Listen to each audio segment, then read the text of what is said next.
I'm Emily Lawson, 33 years old, and until the night everything changed, I thought keeping quiet was the key to belonging. The family had gathered in a glittering dining room, crystal glasses catching the light, when my sister-in-law's voice cut through the laughter. "Pay for it now," she said loud enough for every guest to hear. For a moment, it felt like the whole room tilted 20 faces turning toward me, waiting for my usual easy smile and open wallet. My husband looked away. Not one person spoke up. That was the night the air grew heavy with truth, and I realized silence had a price. Before I go any further, let me know where you're listening from in the comments and hit that like and subscribe button if you've ever been the one who gave too much just to feel accepted. I grew up in a modest neighborhood on the south side of Indianapolis, the kind where everyone knew each other's birthdays and you learned early to fix what was broken instead of replacing it. My parents, Mark and Lillian Lawson, taught me the kind of humility that comes from patching up hand-me-down furniture and saying grace over leftovers. We never had much, but what we had was honest. By the time I earned a degree in finance and landed a solid career, I thought I'd climbed out of that world for good into a place where effort was enough to earn respect. Then I met Daniel Crawford. Daniel was gentle and soft-spoken, the kind of man who noticed when you switched brands of coffee. He came from a family that seemed flawless, from the outside holiday cards that looked like magazine ads, matching table settings, the smell of polish and money in every corner of their home. The Crawfords lived in a house that could have been mistaken for a boutique hotel high-ceilings piano, in the corner portraits framed in gold. When Daniel proposed, I didn't just say yes to him. I said yes to a world I didn't understand yet. At first I tried to blend in. I practiced small talk about art exhibits and ski resorts I'd never been to, laughed at stories about summer homes and private clubs. They were polite enough, always smiling, always commenting on how refreshing it was that I worked for a living. Eleanor, my mother-in-law, had a way of saying it like she was complimenting a charity worker. Madison Daniel's younger sister liked to call me Miss Spreadsheet when the check arrived at dinner. "You're so good with numbers," she'd tease, sliding the leather folder toward me with a grin. Everyone laughed. So did I at first. It started small, those moments that didn't seem worth confronting. A forgotten wallet here, a missing card there, and always the same result, my hand reaching for my purse while everyone else carried on with dessert. I told myself it was easier that way, that maybe this was what families did.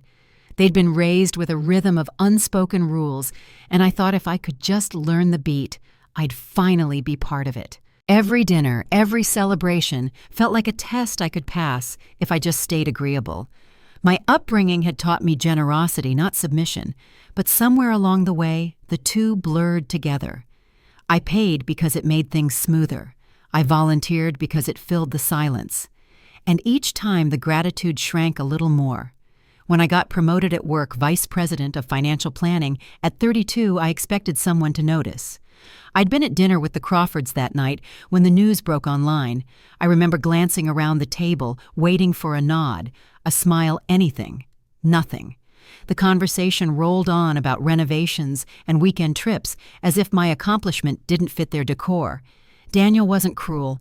He was kind in a quiet, uncertain way, the sort of kindness that never risked conflict. When I mentioned how uncomfortable it felt to be treated like an outsider, he sighed, rubbing the back of his neck the way he always did when he wanted the topic to fade. "They're just particular," he said. That word became his shield. It explained every slight, every exclusion, every picture posted online that left me out. Particular. I tried harder, hosted birthdays, wrapped gifts, cooked elaborate meals. I stayed up late organizing spreadsheets for Christmas shopping, color-coding everyone's wish lists, making sure nothing slipped through the cracks. At one point, I realized I'd spent 3 weeks preparing a celebration where not a single gift bore my name. When Madison laughed and called me our little elf, everyone joined in. I smiled too, though my hands trembled under the table. The divide between where I came from and where I was now kept widening. My parents' mismatched chairs and chipped plates suddenly seemed like warmth I'd traded for cold perfection. I started to wonder how long I could keep playing the part, the agreeable wife who never said no, the one who picked up every tab, carried every favor, and never asked for anything in return. By the time that night at the restaurant arrived, the moment when Madison's voice sliced through the room like glass, I had already been carrying years of small humiliations that no one saw. I'd told myself over and over that it would get better, that if I kept giving, they'd finally see me as family. But as I looked around that candlelit table and saw the laughter ripple at my expense, I felt something inside me start to shift. I didn't know it yet, but that quiet breaking point was the beginning of the end. The night I stood up from that table would change everything, not just for them, but for me. The first few times I picked up the check at family dinners, it felt harmless. We were all sitting at those long, polished tables. The Crawfords loved soft jazz, humming in the background, everyone in tailored clothes that looked like they'd stepped out of a catalog. Someone would make a light joke, usually Madison, about how I worked in finance and probably had this under control. I laughed along, pulled out my card, and covered the bill. It seemed easier that way. At the time, I thought it was generosity, a small way to show I belonged. But as the months passed, those small gestures started to turn into expectations. A forgotten wallet here, a missing card there, and always the same moment when the waiter arrived, his eyes landing on me as if he already knew who would pay. No one ever asked. It just happened. Daniel would squeeze my hand under the table and whisper, "Thanks, Em, you're amazing," as if that quiet acknowledgement could make it fair. It didn't take long for those words to fade, and his hand stopped reaching for mine altogether. After a while, I realized I was the one everyone depended on without ever being truly seen. Birthdays, spa weekends, deposits for family trips. My name appeared on every receipt. When Madison booked a last-minute weekend in Aspen and accidentally attached my credit card to the reservation, she texted, "Hope you don't mind. It's just easier that way." I paid it without argument. I told myself this was family, that helping meant harmony, that being useful meant being accepted. There was a night that still lingers in my mind. We were all out at a new restaurant downtown, white tablecloths, expensive wine, the kind of place where the lighting makes everything look flawless. My promotion had just gone public that afternoon. I'd been named Vice President of Financial Planning, the youngest one in the firm. My phone had been buzzing with congratulations all day, and I thought maybe, just maybe, this dinner would feel different. When the news alert popped up on Daniel's phone, I caught the faint blue glow reflecting off his face. He looked down at it, blinked, then placed the phone back on the table without a word. No one said anything. They didn't ask, didn't acknowledge it. The conversation rolled on about a new golf club Richard had joined and Madison's upcoming charity luncheon. I sat there smiling, nodding, pretending it didn't sting. When the check came, Madison pushed it toward me with a playful grin. "You're the finance wizard," she said. "You probably enjoy this part." Everyone laughed. I handed over my card, and no one noticed how my hands were shaking. The total that night was $1,380. I kept the receipt, folded it into my wallet, and told myself to let it go. Daniel wasn't cruel, and that almost made it harder. He was the kind of man who wanted peace at any cost. When I brought up how uncomfortable it felt to always pay, he sighed and said, "They're just used to things being a certain way." He never said whose way that was. His family's preferences were law, the restaurants they liked, the traditions they kept, even the way the house should smell during the holidays. If I ever suggested something different, the room went silent until someone changed the subject. I tried to make it work. I helped decorate for birthdays, organized gift lists for Christmas, stayed up late, wrapping presents that didn't even have my name on the tags. I wanted to believe that if I kept showing up, I'd eventually feel like part of the family. Instead, I became their quiet convenience, the one who made things easier without making noise. One Christmas stands out more than the others. I'd spent half the night wrapping gifts, 37 of them. I'd found a designer handbag Eleanor had admired in a magazine and hunted down a sale that still cost nearly a month's rent back when I first started working. When she opened it, she smiled faintly and said, "It's a nice imitation," before moving on to the next box. The room filled with polite laughter, and I felt the burn rise in my chest. Daniel noticed the look on my face, but only murmured, "Don't take it personally." She's particular. That word became his favorite excuse. Particular explained why I wasn't invited to family brunches. Particular justified why they never included me in photos. Particular was the reason they could leave me out without feeling cruel. I told myself I didn't need their approval, but every time I covered another bill or sent another gift or smiled through another dinner, I hoped quietly, foolishly that something might change. It never did. There were smaller moments that built up details most people wouldn't notice. The family trip to Napa, for example. Eleanor had booked the rooms and called it an oversight when she realized one was missing. Madison and her husband took the suite with the vineyard view, and Daniel's parents claimed the master. I ended up on the fold-out couch in the living room. "You're so easygoing," Madison said, yawning as she slipped into her robe. "That's why we love you." I lay awake most of that night staring at the ceiling, the soft hum of laughter coming from the next room, and wondered if love should ever feel like being invisible. After that trip, I began to notice every little imbalance, the texts that only came when something was needed, the thank yous that never arrived, the way Daniel's parents always said our family in a tone that didn't include me. I stopped feeling like a daughter-in-law and more like a standing account they could charge without hesitation. There was one afternoon when I came down with the flu. I had to cancel brunch with them because I could barely stand. No one called to check in. The following week, Madison texted, "Wow, thanks for bailing. Real classy." Not hope you're better. Just disappointment that I hadn't delivered the custom cupcakes I'd promised for her daughter's party. I stared at the message until the screen dimmed. That was when something started to change, not outwardly, not yet. Inside, there was a small whisper that said, "No." I didn't say it out loud, but it was there, tucked behind every smile, every forced laugh, every time I reached for my card. "No, I don't deserve this. No, I won't keep doing this forever." The word became a quiet anchor in a sea of politeness. Still I showed up. Still I paid. Habit has a way of disguising itself as loyalty, and for a long time I couldn't tell the difference. Every dinner felt heavier, every family photo colder. I told myself to wait until after the next event, that maybe one day they'd surprise me with gratitude or understanding. That moment never came. Instead, what came was silence, the kind that fills a room after the laughter fades, when everyone looks away, and you realize you're the only one still standing. I didn't know it then, but the next time someone handed me that leather folio expecting the same routine would be the last time. The Crawfords had mistaken generosity for servitude for far too long, and the moment I finally stopped playing along was already on its way. I started keeping track in my head long before I ever wrote anything down. Every restaurant bill, every birthday present, every time Madison smiled sweetly and said, "You've got this one right." It became a quiet inventory that followed me through every family gathering. The running total didn't appear on paper, but I felt it in the weight behind my ribs. Every unpaid thank you and unacknowledged effort marked another small loss I couldn't name. There were moments that made the imbalance painfully clear. Once I caught the flu so badly that I couldn't stand without getting dizzy.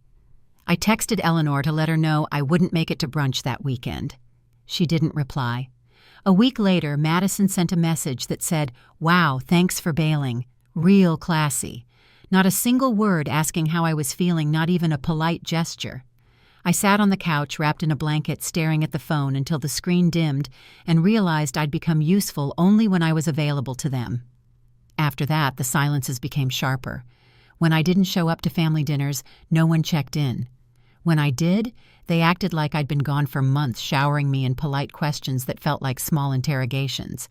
I still brought wine, still offered to help with the table settings, still tried to earn warmth through effort.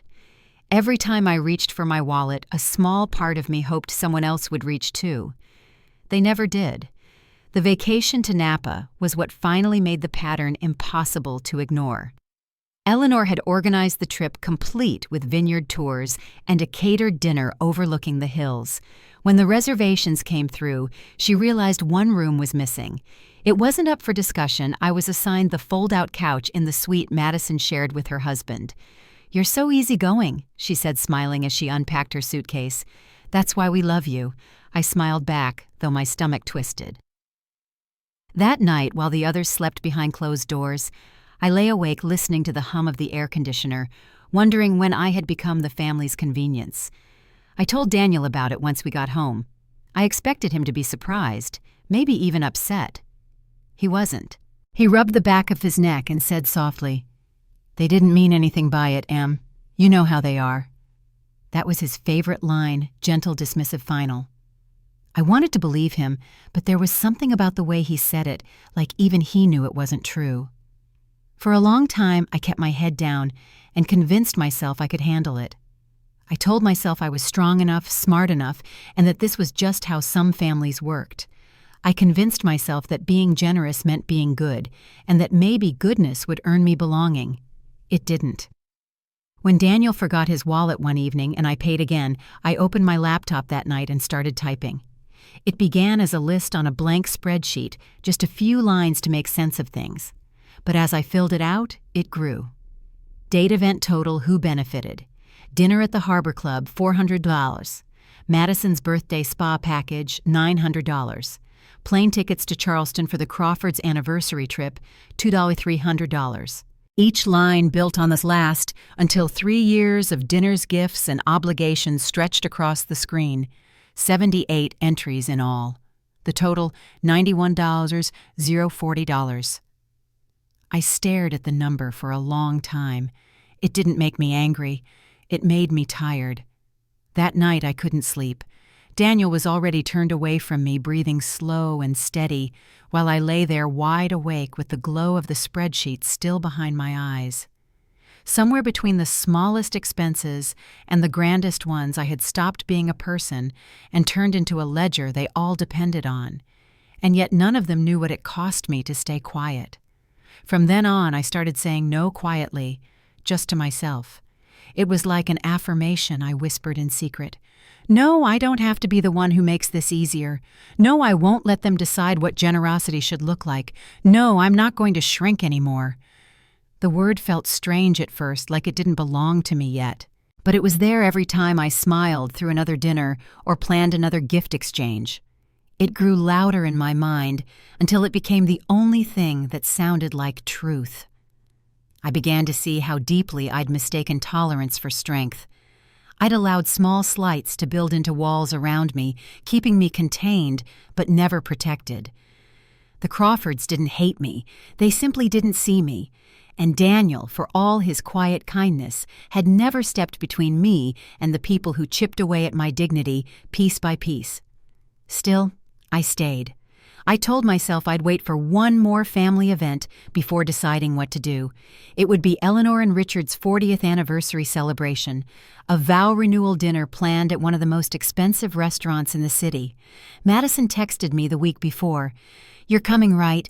Mom expects everything to be perfect. Can we count on you for the wine tab again?"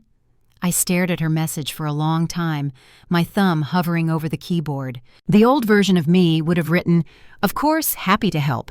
But the woman staring at that message had just seen the cost of 3 years of quiet submission staring back at her from a spreadsheet.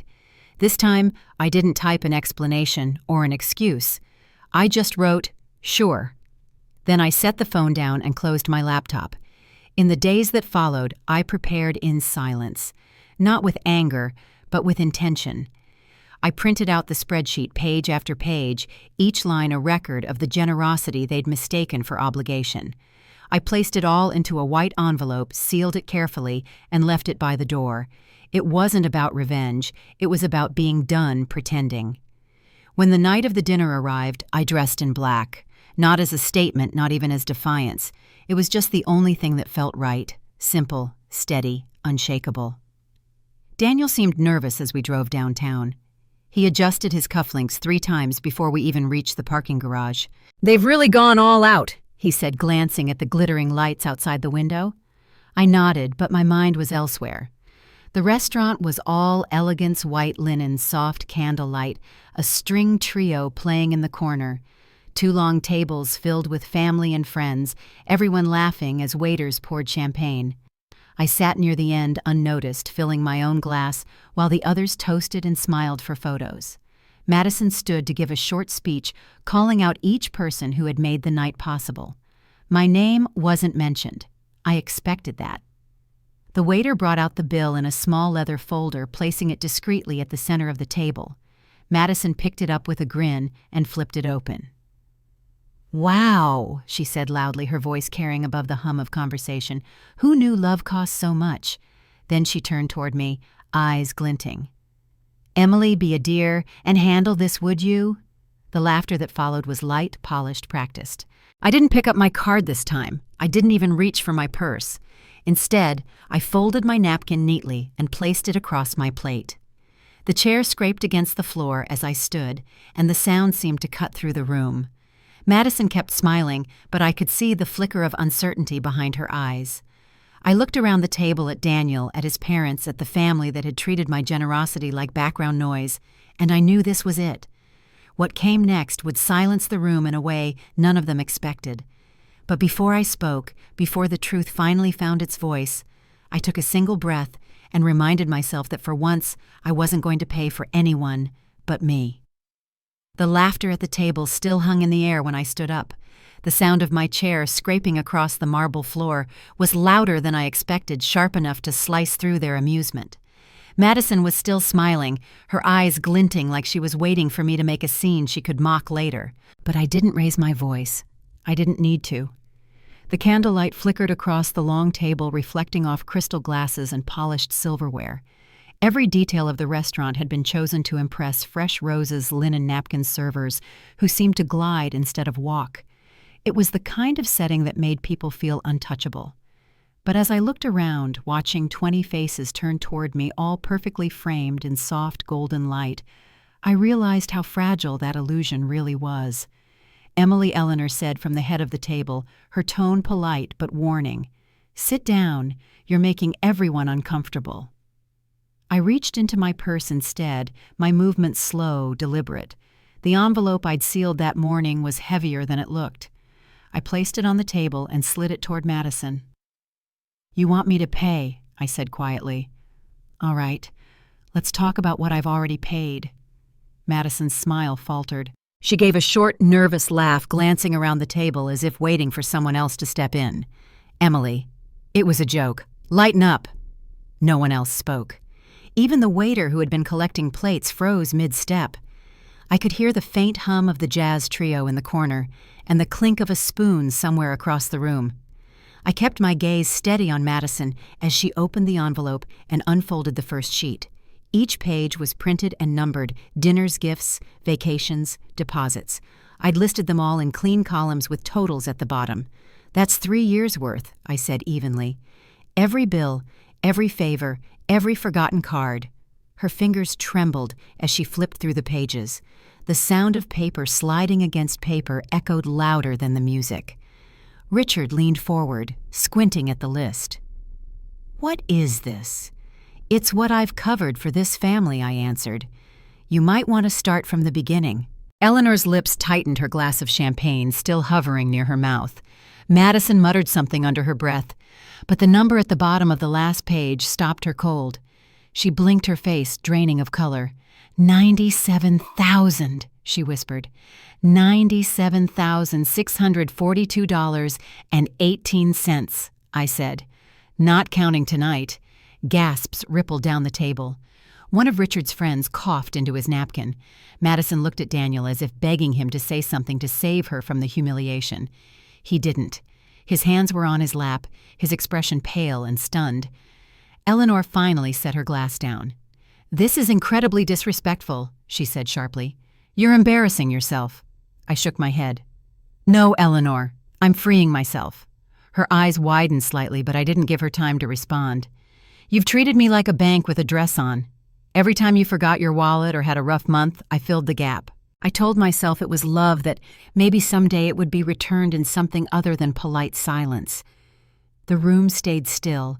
The only sound was the steady hum of the air conditioner above us. I reached for the small box I had placed beside my plate earlier, a gift I had planned to give Eleanor that evening. "This was supposed to be for you," I said, holding it up. "A watch I spent half a month's salary on. But now I think I'll keep it." I placed the box back in my clutch and turned to Daniel. His lips parted like he wanted to speak, but nothing came out. His mother reached for his arm instinctively, the same gesture I'd seen 1,000 times when she wanted to remind him where he stood.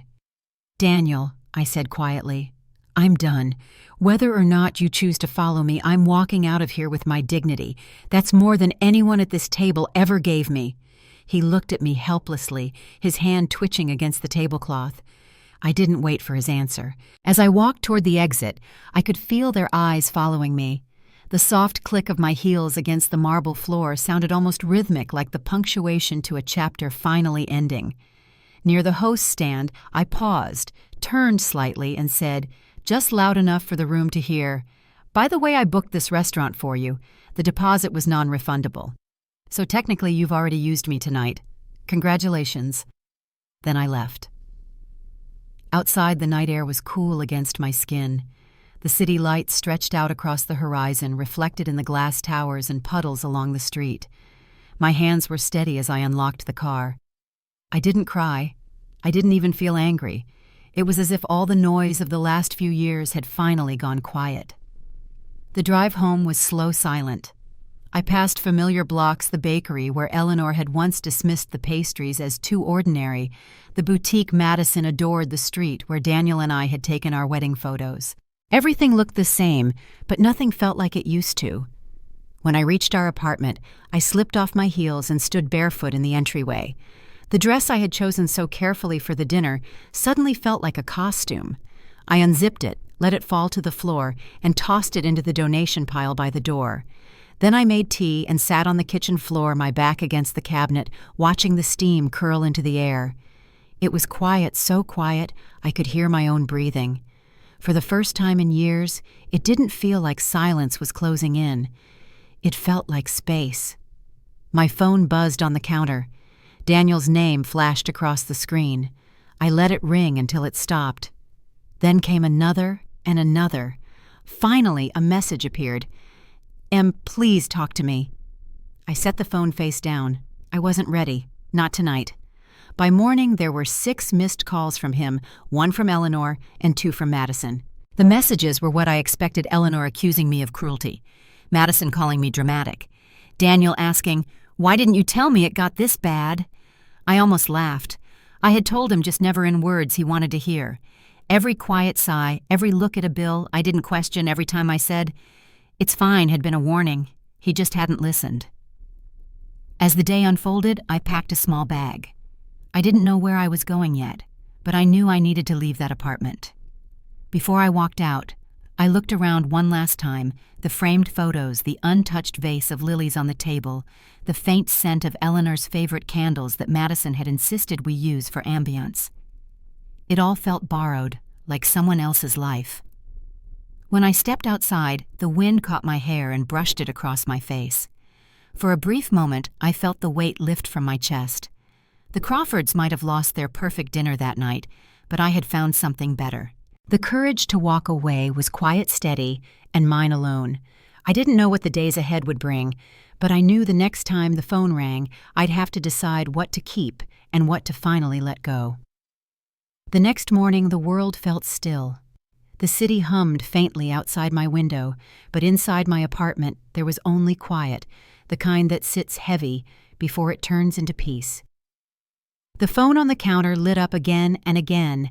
Daniel, Eleanor, Madison. I didn't answer any of them. Each ring felt like an echo from a life I'd just stepped out of. By noon, Daniel came to the door. I didn't open it. He knocked softly, then harder, calling my name, like he wasn't sure who might respond. When he finally gave up, I found a note slipped beneath the door. "I don't understand what happened. Please talk to me." I stared at his handwriting for a long time, tracing each word as if it belonged to someone I used to know. He hadn't realized that every time I'd reached for the bill or smoothed over an insult, I'd already been trying to talk to him. He just hadn't heard me. That weekend, I turned off my phone. I didn't need more messages telling me how dramatic I'd been or how embarrassed the Crawfords were. I made myself a cup of tea, packed a small suitcase, and sat at the edge of the bed. The silence didn't feel empty anymore. It felt like breathing after holding it for too long. On Monday, I emailed my HR director and requested a week off. When she called to check if everything was all right, I said yes. It was the truest thing I'd said in months. I didn't tell her about the restaurant or the envelope or the way I'd walked out with nothing but my purse. I just said I needed time. She understood. The first few days were strange. My routines were gone. No brunches to prepare for, no texts about reservations, no reminders from Eleanor about the family calendar. I slept late, opened the curtains, and let the light fall across the floor. I walked around the neighborhood in worn sneakers, no makeup, no armor. At first I felt exposed, like someone might recognize me as the woman who'd always picked up the check. But no one did. People just passed by, lost in their own mornings. It was oddly comforting. Daniel's last message came midweek. "I didn't realize how much you were carrying. I'm sorry. I should have protected you." I read it twice and set the phone down. There was nothing left to say. Apologies were words, and I was done paying for words. By Thursday, I started to feel lighter. I cooked for the first time in weeks, just scrambled eggs and toast, nothing fancy. I ate slowly, sitting by the window watching the rain slip down the glass. It was quiet, but not lonely. I realized how long it had been since I'd done something simple for myself. No performance, no pretense, just peace. That afternoon, I opened my laptop and pulled up the spreadsheet one last time. The list of expenses filled the screen in neat black lines. I scrolled to the bottom and hovered over the delete key. For a moment, I hesitated. That document had been my proof, my witness, my shield, but I didn't need it anymore. I pressed delete and watched the screen go blank. The accounting was over. The following week, I met with an old friend from college, Laura Bennett, someone I hadn't seen in years. We'd grown close back when I was still finding my footing before Daniel, before the Crawfords. She greeted me with that same bright laugh I remembered. Over lunch, she asked gently, "So how are you really?" It caught me off guard, that simple question. No one in the Crawford family had ever asked it without expecting a polished answer. I told her the truth, that I'd walked away from everything I thought I was supposed to hold together. Laura nodded slowly. "Good," she said. "Then maybe you can start building something that's yours." After that, I started saying yes to small things I'd always turned down. A long walk by the lake, a yoga class, dinner with friends who didn't care what kind of wine I brought. The more I said yes to myself, the quieter the guilt became. One night I took out a notebook and began sketching ideas. Numbers came easily to me, but I wanted to use them differently this time, not to balance someone else's life, but to help women like me. I started drafting a plan for a small foundation, something private and steady. It would offer financial coaching and support to women who felt trapped by money or family expectations. I didn't want recognition. I just wanted it to exist. By the end of the month, I'd filed the paperwork for what I called the Lawson Project. It wasn't large, just a small nonprofit funded by my own savings, but it was real. I didn't tell Daniel. I didn't tell the Crawfords. I didn't even tell most of my friends. It didn't need an audience. It was mine. The weeks turned into months. The seasons shifted, and so did I. I filled my apartment with soft things, linen curtains, a worn blue armchair, a secondhand record player that crackled when it spun. I found comfort in the ordinary. Some mornings I'd wake before dawn, make coffee, and watch the sun lift over the rooftops. There was something healing in watching the world start again, one quiet morning at a time. When the holidays came, the phone stayed silent. No invitations, no guilt trips, no reminders about family photos. For the first time in years, I didn't wait by the phone or check the mail for a card that would never come. I spent Christmas Eve with Laura and her husband, helping her decorate a crooked little tree while her kids argued about who got to hang the star. It wasn't glamorous, but it was real. That night, I walked home through light snow, the street lamps glowing soft against the dark. My breath hung in the air, and I realized how far I'd come since that restaurant. The pain that used to sit in my chest had loosened, replaced by something calmer, a kind of gratitude for what had finally ended. A few days later, I received an envelope in the mail. It was from Daniel. No return address, just his name written in careful, familiar handwriting. Inside was a single page. "I've started therapy," he wrote. "You were right. I let them control everything, including me. I'm trying to change." I sat by the window reading those words in the winter light. For a long time, I thought about writing back, maybe saying that I was glad he'd found the courage to start over. But I didn't. Healing doesn't always come with reunion. Sometimes it just means knowing you no longer need to explain yourself to anyone. That night I lit a candle, poured myself a glass of wine, and turned on an old jazz record. The sound filled the room warm and slow. I leaned back in my chair, letting the music drift through the air, and thought about how far I'd come from the woman who once whispered no in secret. Outside, the snow kept falling soft and steady against the window. For the first time in years, I wasn't waiting for anything, not approval, not forgiveness, not permission. Just the quiet knowledge that peace doesn't arrive with applause. It begins when you finally choose yourself. I didn't know what tomorrow would bring, but for once that uncertainty didn't scare me. It felt like freedom. And somewhere deep inside, I knew this new beginning was only the first step. The months that followed carried a rhythm I hadn't known in years. My days began slow with sunlight spilling across the kitchen and the sound of the lake outside my window. The life I'd built was smaller, but it finally felt like mine. The Lawson Project was growing quietly. Emails from women I'd never met began filling my inbox, each one carrying a story that sounded a little too familiar. Some had lost their sense of worth in marriages that looked perfect from the outside. Others were simply trying to stand again after years of being told to sit down. I didn't advertise what I was doing. There were no press releases or fundraisers. It wasn't about being seen. It was about creating space for women who had been invisible too long. Every week I hosted small workshops in the community library, 10 folding chairs, a pot of coffee, and a stack of notebooks. We talked about budgets, credit independence, and dignity. Each session felt like another quiet stitch in something healing. One Saturday morning, Laura stopped by the lake house carrying a tray of muffins. She looked around at the modest space, wood floors, thrifted furniture shelves lined with paperbacks, and smiled. "It suits you," she said. "It's peaceful." I poured her coffee and realized how true that was.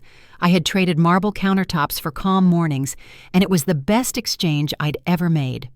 Winter turned to spring. I started jogging again, something I hadn't done since before the Crawfords. My phone stayed quiet, except for messages from the women I mentored and from Laura checking in. Daniel's last letter sat unopened in a drawer. I thought about throwing it away more than once, but each time I left it where it was. Some endings didn't need to be erased. They just needed to rest. By early summer, I'd begun consulting part-time against small firms that valued my experience, but not my silence. I set my own hours, chose my own clients, and declined projects that didn't feel right. For the first time in a long while, I was working because I wanted to, not because I had something to prove. It was a quiet Thursday afternoon when I got an unexpected call. The number was unfamiliar, but the name that flashed across the screen made me pause. Daniel Crawford. My stomach tightened, but I answered. His voice was careful, hesitant, the same tone he used when he wasn't sure if he was welcome.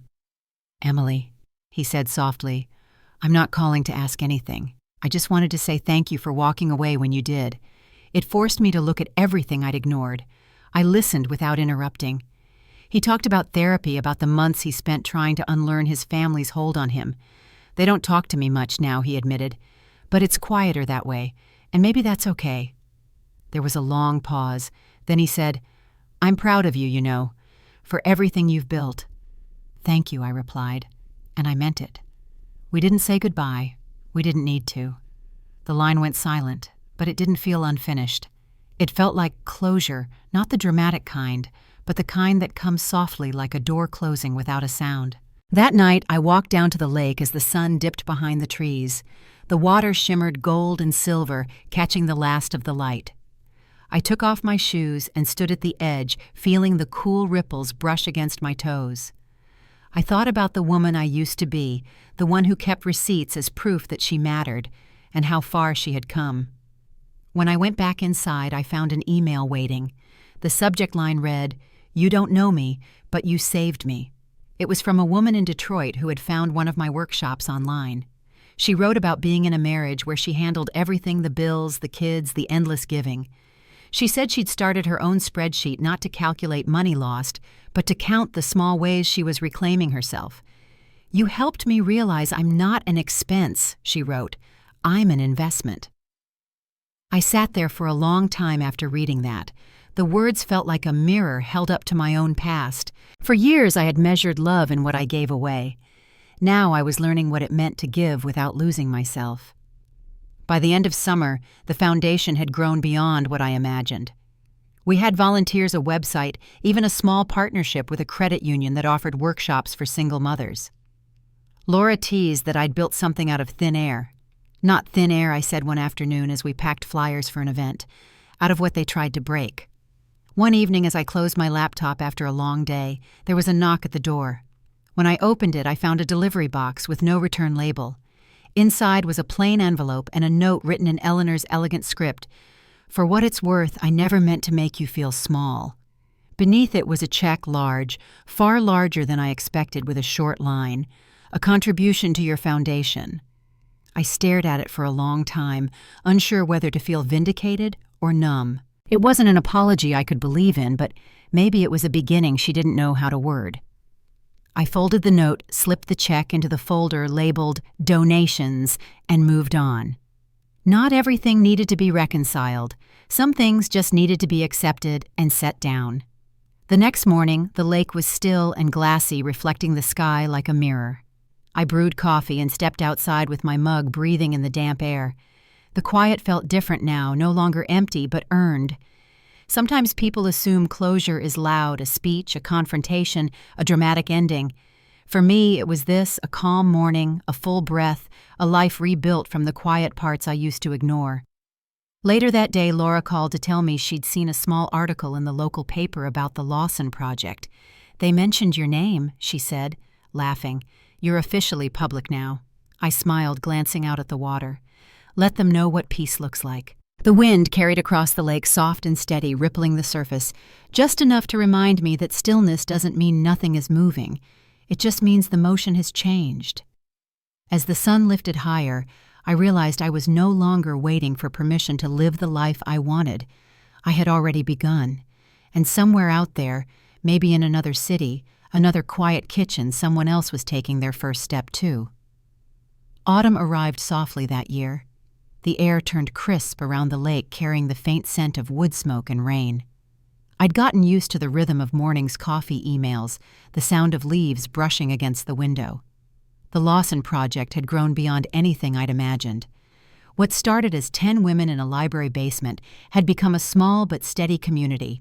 We held sessions twice a week now, sometimes in borrowed classrooms, sometimes in cafes after closing hours. Every time I looked out at those faces, women from every walk of life, I felt something I hadn't felt in years, belonging, that didn't depend on what I gave away. In early October, I was invited to speak at a women's leadership forum downtown. Laura had pushed me to do it. "They need to hear your story," she said, pressing her hands together in that way she did when she knew she was right. I hesitated at first. Public speaking had never been something I sought out. But I agreed mostly because I wanted to honor what we'd built. The event was held at a hotel ballroom overlooking the river. The space buzzed with quiet energy, hundreds of women in neat blazers, the sound of heels on marble, the hum of conversation. I was the final speaker of the evening. As I walked onto the small stage, the light caught the edges of the room, and for a moment I froze. My heart pounded hard against my ribs. But then I saw Laura in the crowd, smiling like she always did when she wanted me to remember that I wasn't alone. I started simply talking about financial independence and dignity, how control over one's own money often meant control over one's own life. The words came easier than I expected. Then someone asked from the audience, "What made you start the foundation?" I hesitated only a second before answering, because I learned the hard way that generosity without boundaries isn't kindness, it's surrender. The room went still. I didn't mention the Crawfords by name, but I didn't need to. The story was written between the lines. When I finished, there was a quiet pause before the applause began, slow, genuine, warm. I hadn't realized until that moment how much I'd been waiting to be heard, not pitied, just understood. Afterward, a woman in her 50s came up to me.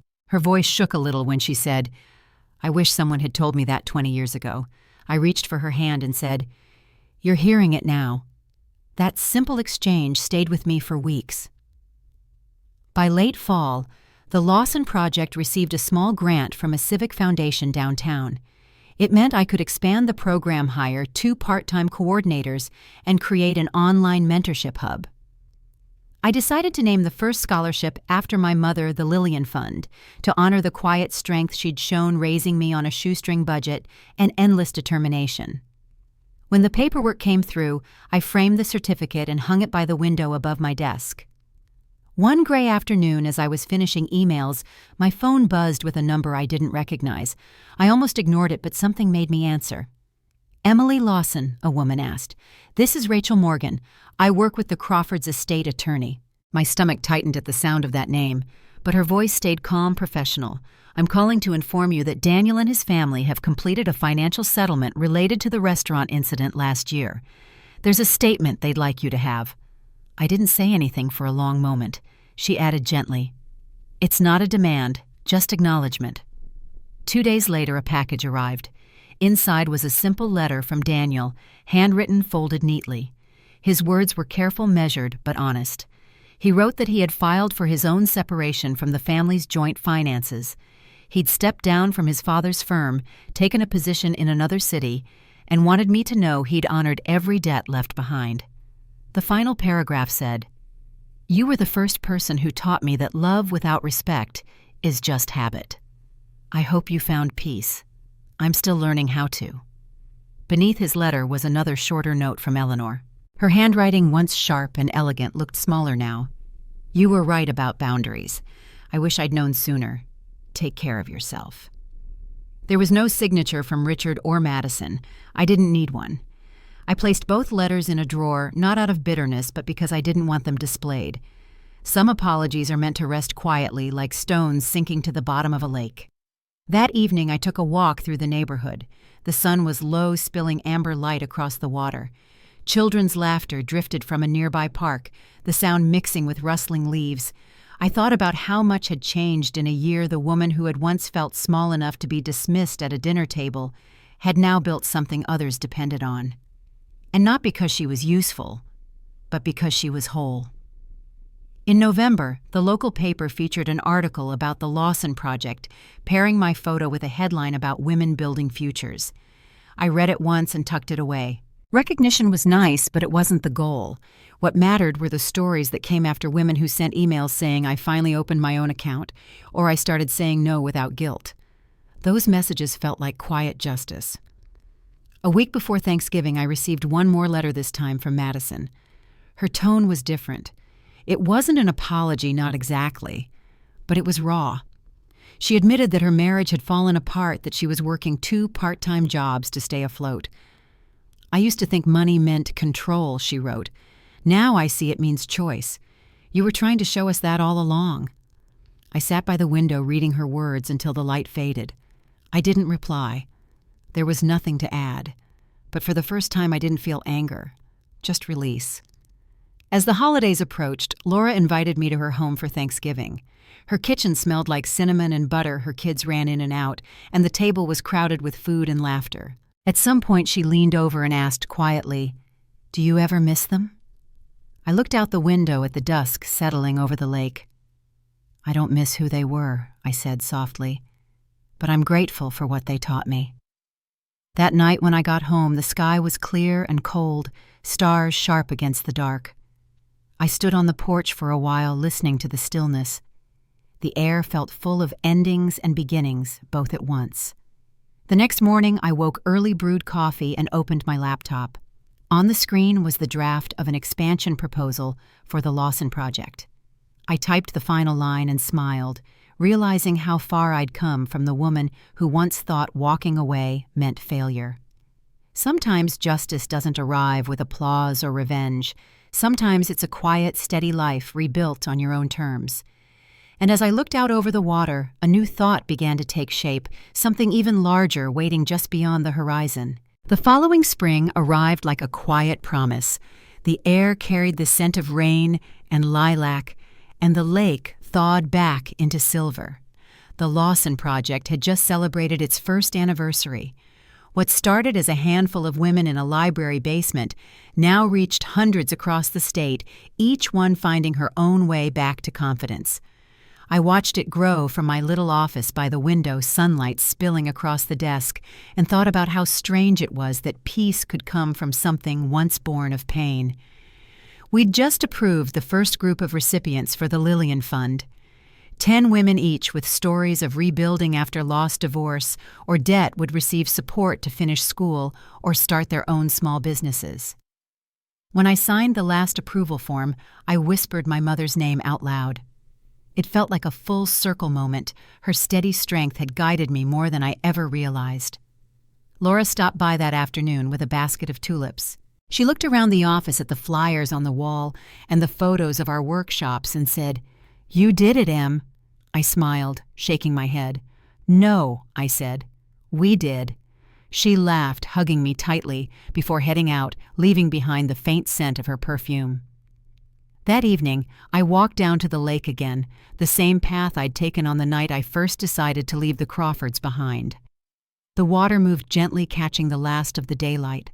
I thought of Daniel, of the final letter he'd written, the way his words had carried regret without bitterness. I hoped he had found what he was looking for.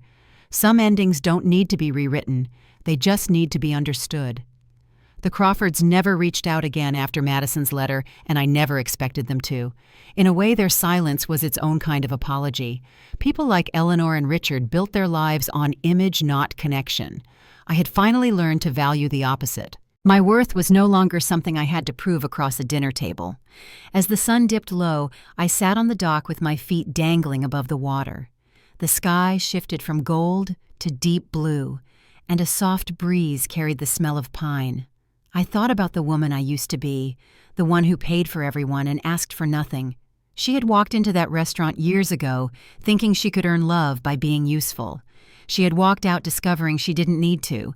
That truth had changed everything. Life now was simpler. My days were filled with ordinary things, emails, community meetings, shared laughter over coffee. Yet every small moment felt like a gift. The same quiet that once felt like emptiness had turned into something sacred. I no longer needed noise to prove I existed. Sometimes I still catch myself glancing at old photos, those stiff, elegant dinners, where I smiled too tightly for the camera. But now, when I look at them, I don't feel anger. I feel gratitude. Because every unspoken slight, every ignored achievement, every check I signed without a thank you, all of it pushed me toward this life where I finally belong to myself. That's the strange beauty of healing. It rarely looks dramatic. It looks like steady mornings, gentle boundaries, and finally choosing peace over performance. The Crawfords taught me the cost of being silent. My own courage taught me the price of reclaiming my voice. The night grew cooler, and I wrapped my sweater a little tighter. Across the lake porch, lights began to glow one by one, small beacons against the dark. I sat there for a while longer, listening to the soft rhythm of the water and the distant hum of life carrying on. I don't know if justice is ever perfect, but I do know that dignity is quiet and powerful, and once you find it, you never let it go again. My story didn't end with revenge or applause. It ended with freedom, with stillness, with the understanding that self-respect is the purest form of peace. As I stood to leave, the moon rose high above the trees, pale and steady. The reflection shimmered across the water, a reminder that even when life feels fractured, there's beauty in what remains. If you've ever had to walk away to find yourself again, know this: you didn't fail. You chose yourself, and that will always be enough. Take care of yourself tonight. And if this story stayed with you, share it with someone who needs a reminder that peace isn't found in approval, it's found in freedom.